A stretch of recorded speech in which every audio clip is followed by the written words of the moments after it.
Saudações, prezados e prezadas estudantes, bom dia para vocês. Vocês estão no futuro, vocês estão no dia 19 de março e eu estou no dia 15. Estou gravando com muita honra, muita satisfação essa atividade a convite do professor Clóvis, o meu amigo. Vou começar aqui a apresentação. Meu nome é Osvaldo, eu sou professor do Instituto Federal de Rondônia. Eu dou aula de filosofia, dou aula de metodologia científica, e fiz mestrado e doutorado em linguística e tenho muito interesse por trabalhos interdisciplinares. Vocês estão vendo aí nessa imagem um projeto sobre fungos que foi feito na escola de vocês, que foi para a capa da escola. No site aparece essa imagem, entre outras imagens, e se vocês se envolverem nesse projeto de verdeologia, como eu acho que vocês têm tudo para fazer isso, vocês podem ir além, vocês podem aparecer em reportagens, vocês podem fazer trabalhos acadêmicos, porque de fato é um tema rico, muitas matérias podem abordar esse tema de diferentes perspectivas, como eu vou mostrar para vocês. O tema da minha apresentação é o verde de um Brasil entre o positivismo e o selvagerismo, ideologias possíveis. É um título com nomes um pouco incomuns, mas a gente vai conversar calmamente sobre cada um desses termos. Em linhas gerais, é para a gente refletir sobre o significado do verde presente na bandeira nacional e refletir sobre quem nós somos, refletir sobre as origens do Brasil, como nós avaliamos se o país que nós vivemos é um país desenvolvido ou não desenvolvido. A gente vai refletir sobre isso. E eu sou, como eu disse, professor de filosofia, eu vou tratar desse tema e o que será que passa pela cabeça de vocês? Será que eu vou pegar uma planta e ficar filosofando a respeito da planta? Imagino que vocês têm algumas hipóteses. Eu vou começar, eu ainda não comecei, eu só estou me ambientando, mas quando eu começar, eu vou começar com questões interativas, eu vou propor questões para vocês aí responderem, e aí o Clóvis vai ajudar, ele vai dar um pause no vídeo para que as pessoas possam responder as perguntas, tá? A gente vai começar com algumas perguntas. E depois dessas perguntas, eu vou explicar um pouco melhor o que é positivismo. A gente vai refletir se é possível a gente emitir alguma opinião sem ideologia. A gente ouve falar, mas a escola não pode ter ideologia. Mas será que isso já não é uma ideologia? A gente vai refletir sobre isso. As ideias que associamos à cor verde são absolutas? Será que quando você pensa no verde, você pensa em natureza? Será que em outros países eles também pensam o verde como natureza? Será que é absoluto? Toda pessoa que você falar, o que você pensa quando você vê a cor verde, todas as pessoas vão dar a mesma resposta? Vamos refletir sobre isso. E um tópico que vai ser bastante destacado aqui é o que é selvagem e o que é civilizado. A gente vai ler trechos de um filósofo que chama-se Montaigne. Ele escreveu um texto explicando a visão dele sobre o descobrimento do Brasil. A visão de uma pessoa do século XVI, que viveu até 1580, falando sobre o que significou o descobrimento de um novo mundo. E eu vou concluir com uma síntese final. Então, esse é o roteiro. Então, como eu disse, eu vou começar com as questões interativas. Bom, para fazer essas questões interativas, eu vou fazer um sorteio. Essas são as 3 perguntas. A primeira delas, o que você pensa e sente quando vê a cor verde? Então, eu vou parar um pouco aqui o compartilhamento para a gente poder fazer o sorteio. O que você pensa e sente quando vê a cor verde? Vamos ver quem vai responder esta pergunta. A primeira pergunta, quem vai responder... Vamos lá, vamos sortear.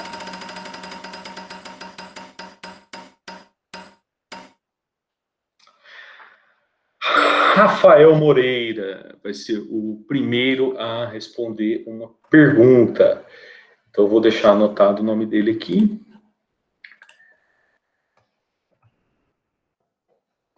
Rafael Moreira.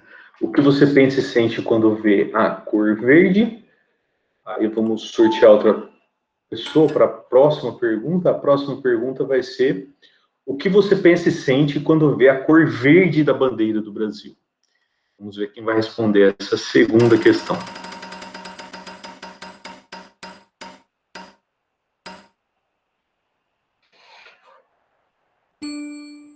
Ana Clara. Ana Clara vai responder o que você pensa e sente quando vê a cor verde da bandeira do Brasil.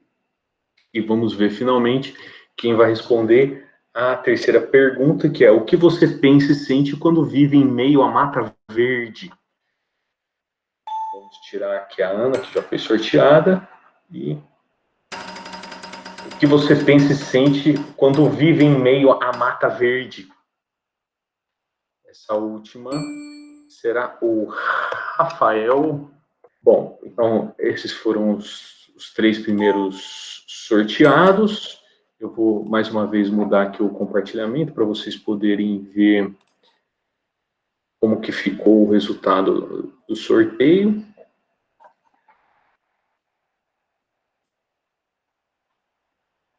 Então vamos lá. Tá. Então, ó, a primeira pergunta: o que você pensa e sente quando vê a cor verde? É o Rafael Moreira. O que você pensa e sente quando vê a cor verde da bandeira do Brasil? Ana Clara. E o que você pensa e sente quando vive em meio à mata verde? Vai ser o Rafael Magalhães. Certo? Então, mais uma vez, vou mudar aqui o compartilhamento rapidinho.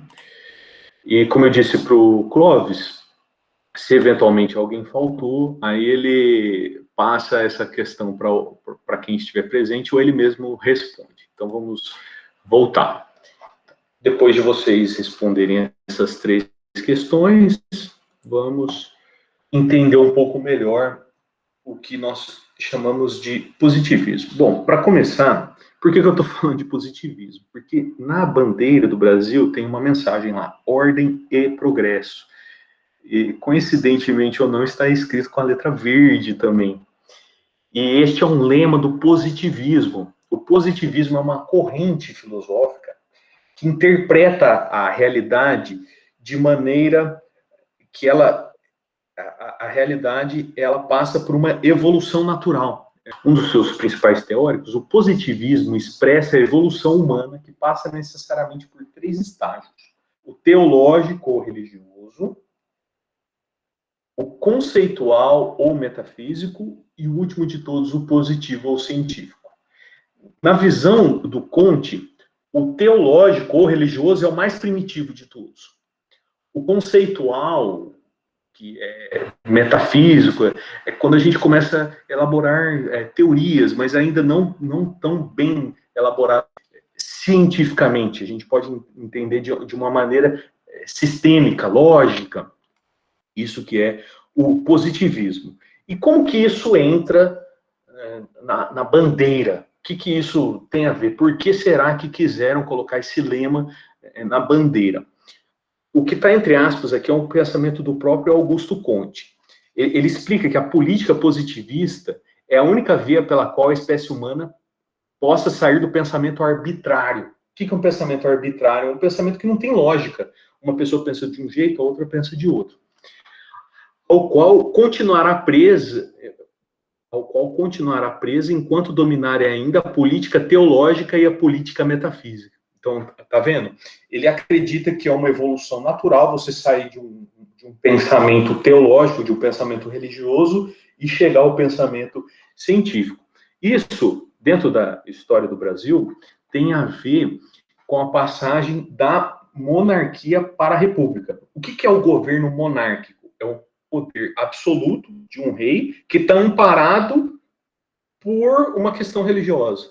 O que garante o poder do rei? É a conexão dele com as divindades, com Deus, com a igreja.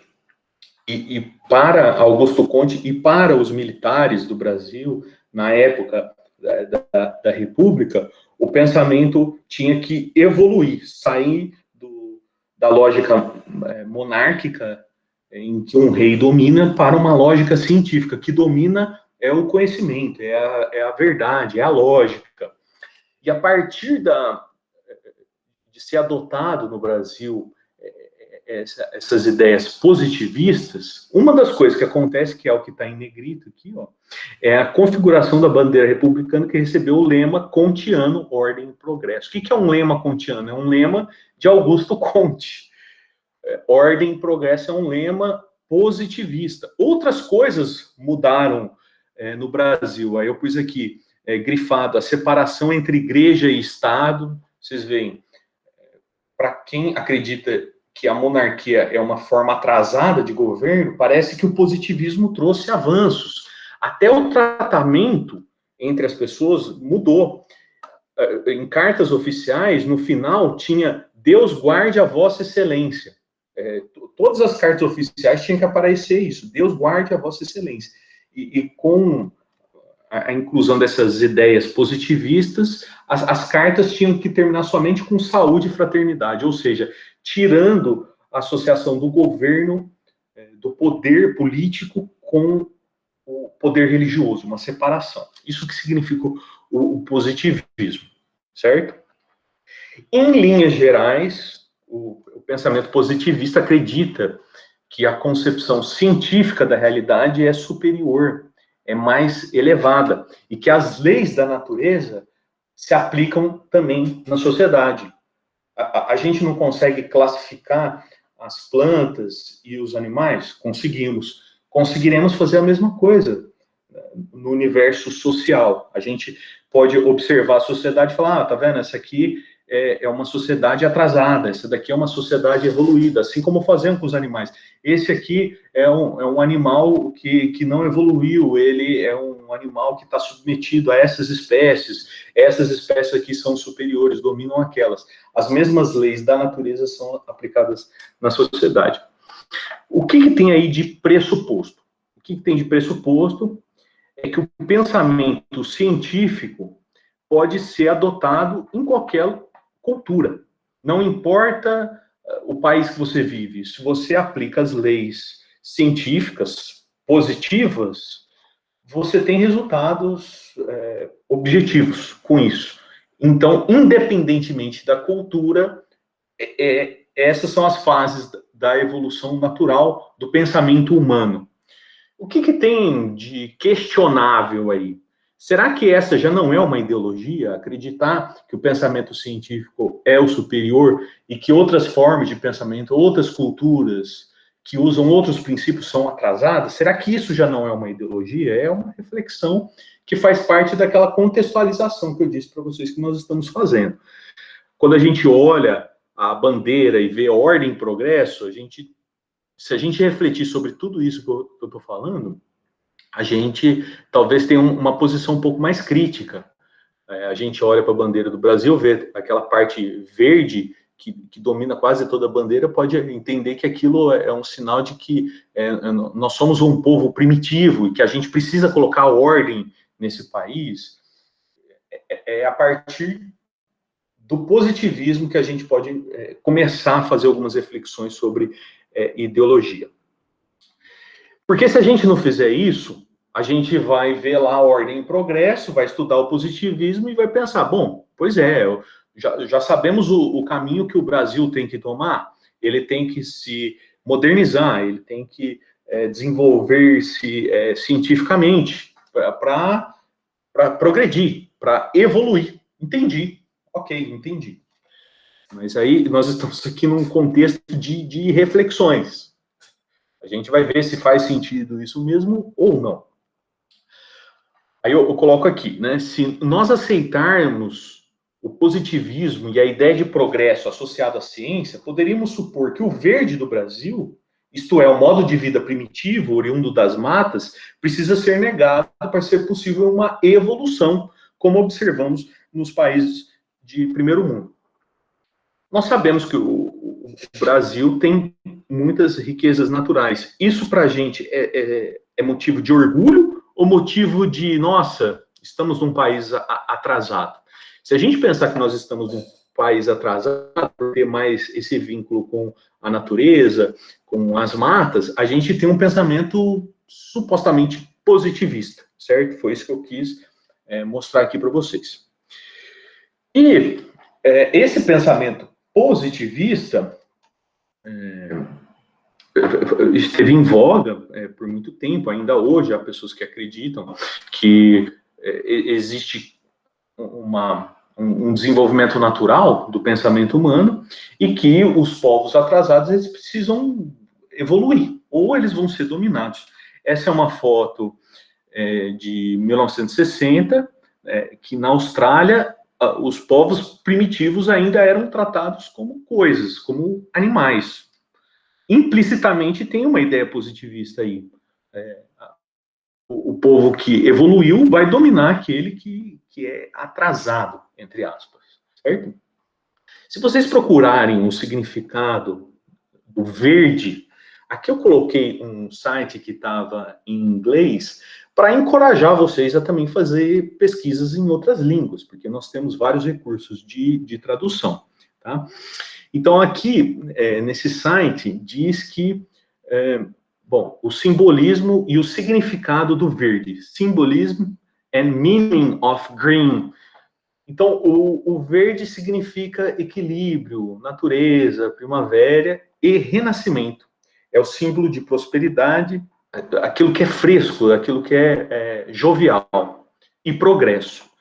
Na cultura japonesa, o verde está associado com a vida eterna. E é uma cor sagrada do Islã, representando o profeta Muhammad. Isso aqui eu quis colocar para a gente problematizar a ideia de que o verde está associado à natureza. Ele pode estar associado à natureza, mas em diferentes culturas ele pode estar associado a outras ideias, certo? Aí, dando uma olhada nas várias bandeiras, né, do mundo, eu dei uma olhada na bandeira da Líbia, numa antiga bandeira da Líbia, que ela era toda verde, mas ela não significava natureza, significava mata, ela significava justamente islamismo, Mohamed. Então, nem sempre aquilo que a gente acredita que é uma ideia universal é de fato uma ideia universal. Então, se acreditamos que devemos evoluir, devemos submeter os povos primitivos, esse também não é um pensamento universal, essa é uma proposta do positivismo, do Augusto Comte. Porém, muitas pessoas, muitos representantes, governantes, que ainda acreditam numa ideia de evolução. A gente vai ver um vídeo agora para finalizar essa parte de contextualização. Vocês lembram?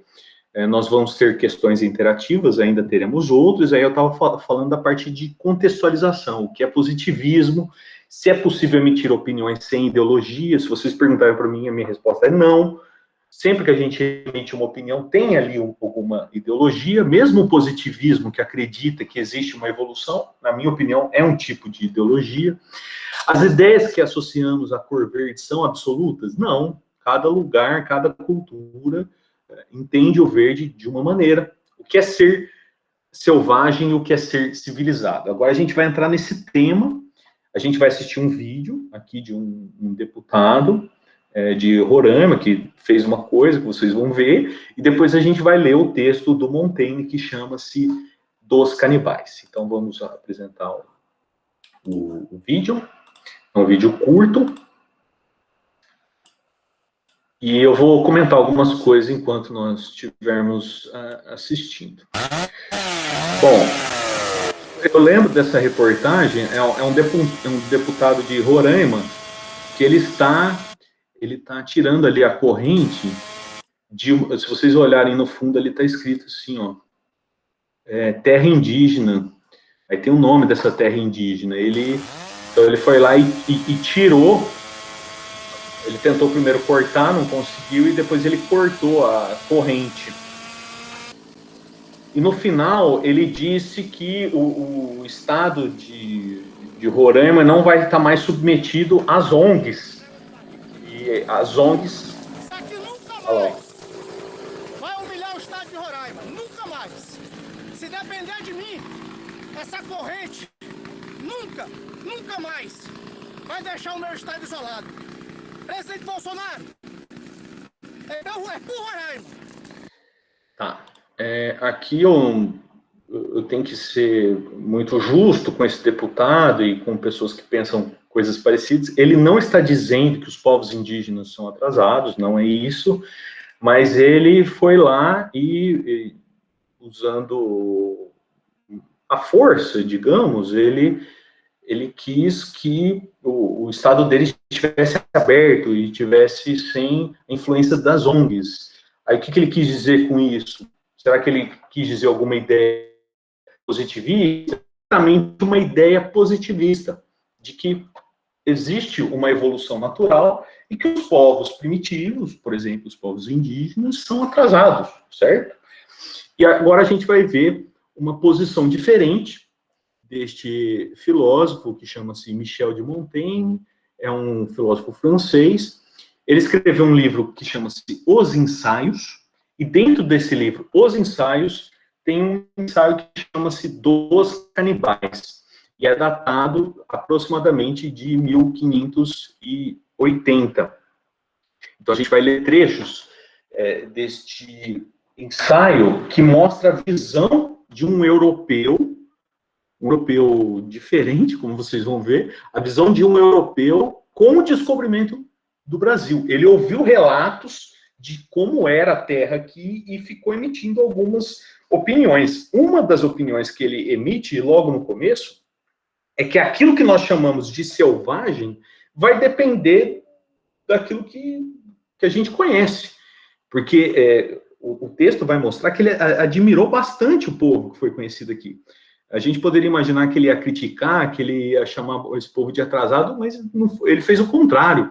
Ele viu o quanto de evolução tem nesses povos da mata, nesses povos que vivem em matas verdes. Então, vamos ver o texto do Michel de Montaigne, Dos Canibais. Então, quando a gente começar, vocês vão perceber que eu vou ler muito rápido os trechos, e se vocês quiserem ler com calma, vocês vão ter acesso a esse vídeo, vocês dão uma pausa e vocês leem com calma. Eu vou ler rápido para a gente cumprir aqui o nosso prazo de tempo, certo? Então, vamos lá. Então, ele faz algumas considerações e diz, mas voltando ao assunto, não vejo nada de bárbaro ou selvagem no que dizem daqueles povos, e, na verdade, cada qual considera bárbaro o que não se pratica em sua terra. Eu até destaquei esse trecho abaixo, cada qual considera bárbaro o que não se pratica na sua terra. O termo bárbaro vem do grego para dizer das pessoas que não falam grego. Então, o que é bárbaro? A pessoa que não sabe falar grego. Aí a gente associa bárbaro a uma coisa atrasada, primitiva. E é natural, porque só podemos julgar da verdade, da razão, de ser das coisas, pelo exemplo e pela ideia dos usos e costumes do país em que vivemos. Neste, a religião é sempre melhor, a administração é excelente, é tudo mais perfeito. A essa gente chamamos de selvagens, como denominamos selvagens os frutos que a natureza produz sem intervenção do homem.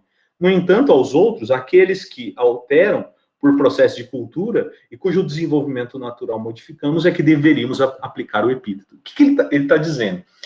A gente considera errado aquilo que é do outro lugar.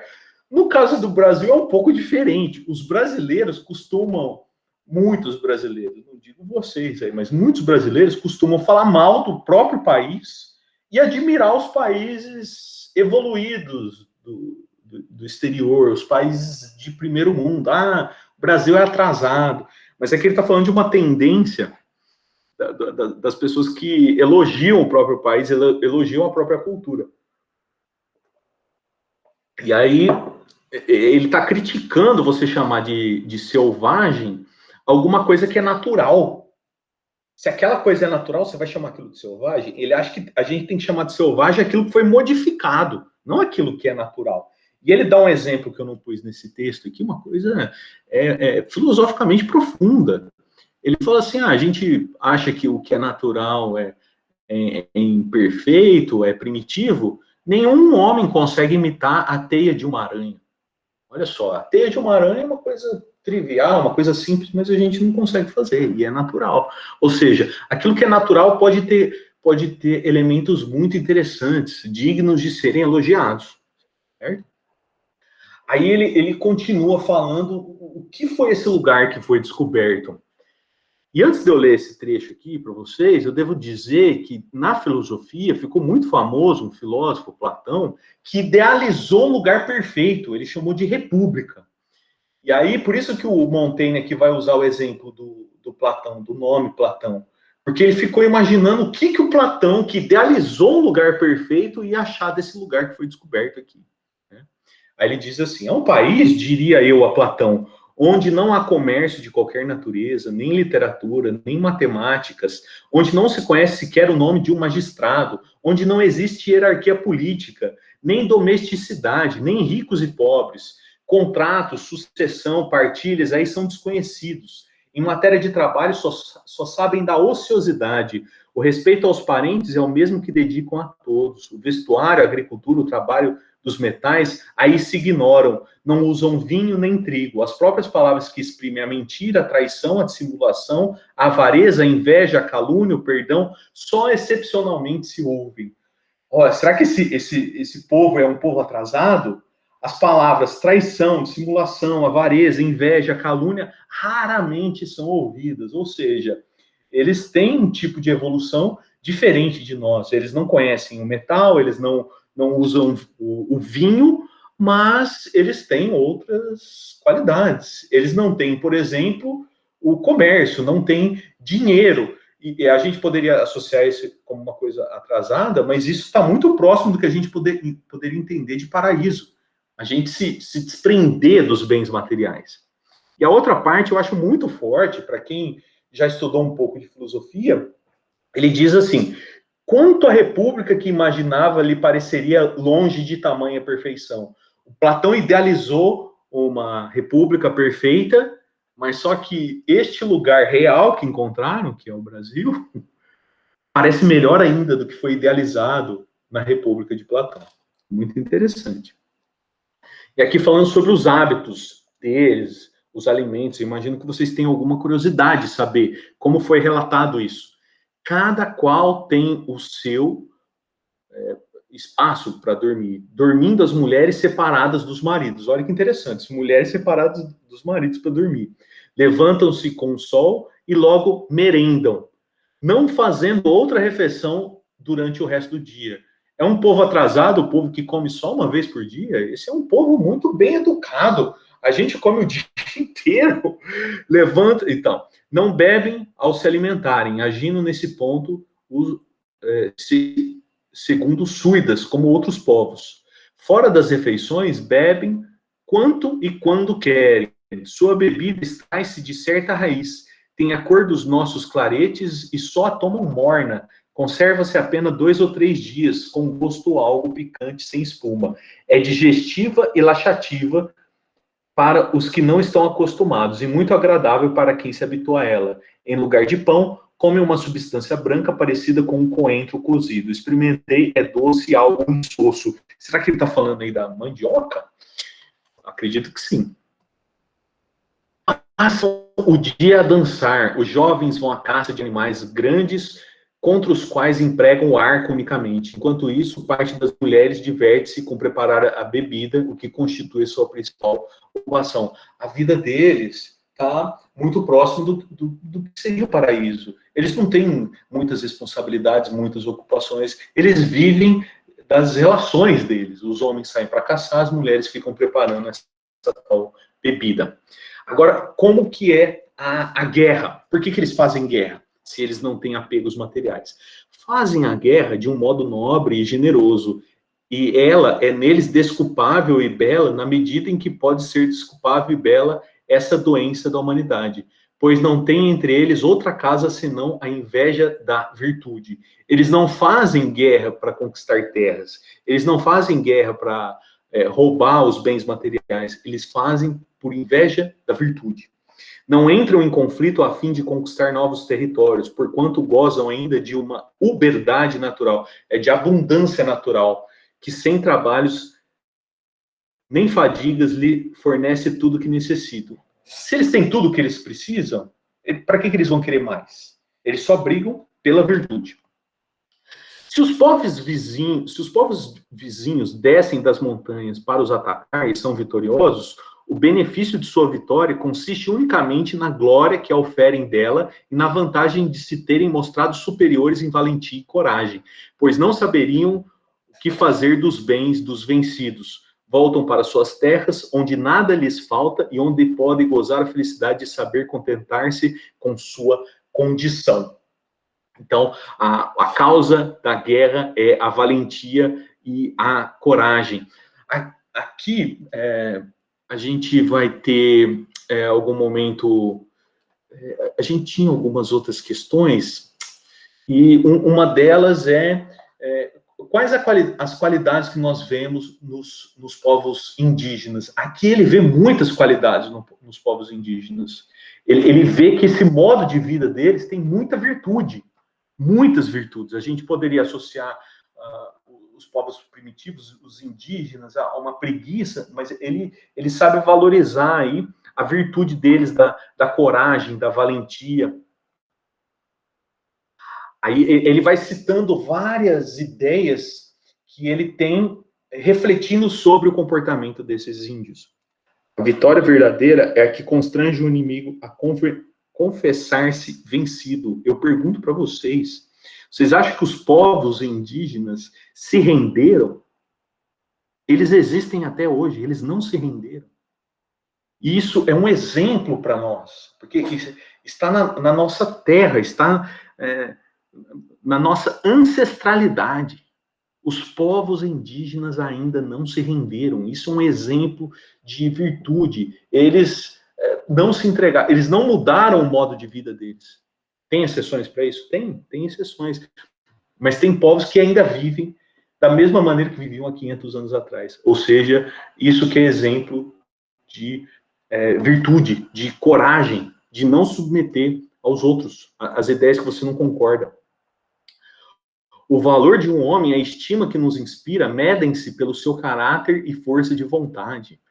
Aqui ele vai dentro da filosofia, pensamentos curtos, que a gente chamaria, dentro da tradição cristã, de provérbio, na filosofia a gente chama de aforismo. Aqui ele faz vários aforismos falando da qualidade dessas pessoas. O valor de um homem, a estima que nos inspira, medem-se pelo seu caráter e força de vontade. Gente, povos indígenas têm muita força de vontade para ainda resistirem à influência de uma cultura positivista. Eles resistem, eles estão lá morando na selva, eles não são atrasados, eles têm uma outra maneira de viver. A valentia não decorre do vigor físico, e sim da firmeza de ânimo e coragem. Não consiste na superioridade de nossa montaria e de nossas armas, mas não consiste na superioridade de nossa montaria e de nossas armas, mas na nossa superioridade. Quem sucumbe sem que sua coragem se abata, quem cai, se cai, combate de joelho. Quem, apesar das ameaças de morte, não perde sua altivez, quem, agonizante, permanece impassível, com o olhar desafia ainda o inimigo, não é por nós abatido, e sim pelo destino. Morre, mas sem ser vencido. Ele está falando aqui desse exemplo que esses povos dão de jamais se submeterem. Vocês lembram que a guerra deles era pela virtude, pela valentia? O que eles queriam, a única coisa que eles queriam quando combatia alguém é que o adversário se assumisse derrotado, coisa que eles nunca faziam. A pessoa preferia morrer do que ser vencida. Isso é inspirador. A verdadeira a verdadeira vitória reside na maneira por que combatemos e não no resultado final. Olha que lindo.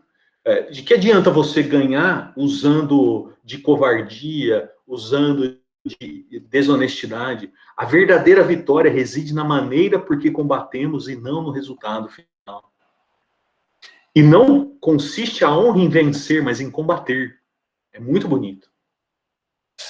E aí, para finalizar essa leitura desses trechos que eu selecionei, ele relata aqui, eu não vou ler, mas eu vou resumir. Ele relata que 3 desses índios foram morar na Europa e perguntaram para eles o que eles viam, o que eles viam de diferente, o que admirava eles.